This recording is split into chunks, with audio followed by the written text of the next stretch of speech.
Варненското село Въглен е било превърнато в бит пазар за купуване на гласове по време на изборите за Европейски парламент.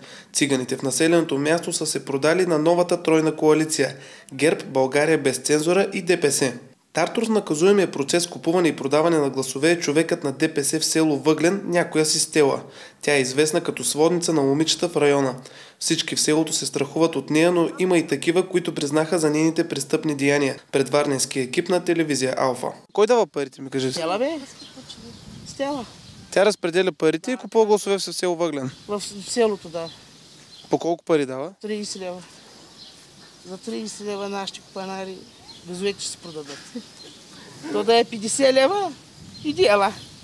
То за 30 лева. Вярно е, че се занимавате с проституция тук? Да, просто съм проституция.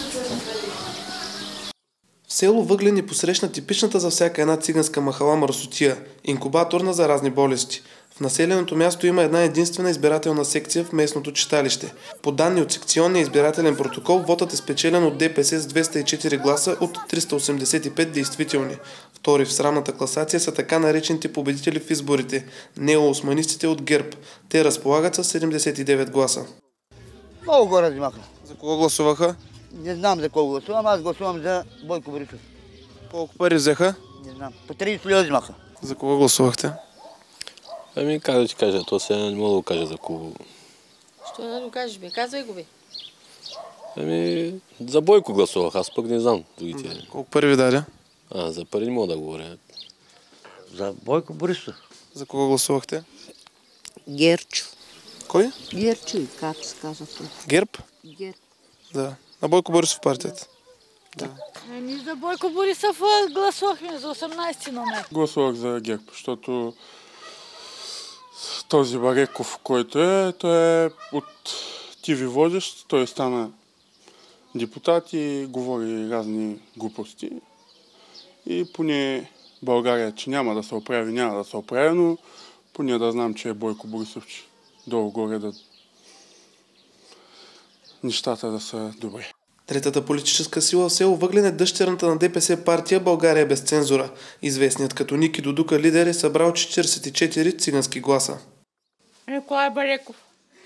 Колко пари ви даде? Момент, колко пари? Момент, че не можеш. 50 лева. 50 лева.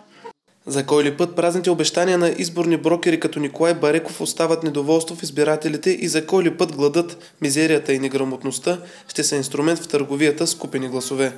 Другите явно са гласували за Николай Бареков, така ли? Те са гласували и пари са дали тук в селото. То се чуваше, че пари Чуваш се се. раздава, но... Отидох и аз да видя дали ще ми дадат, ама ми дават. Колко пари ти дадаха? Не ми дадаха. Ако бяха ми дали, хубаво щеше да ама не ми дадаха.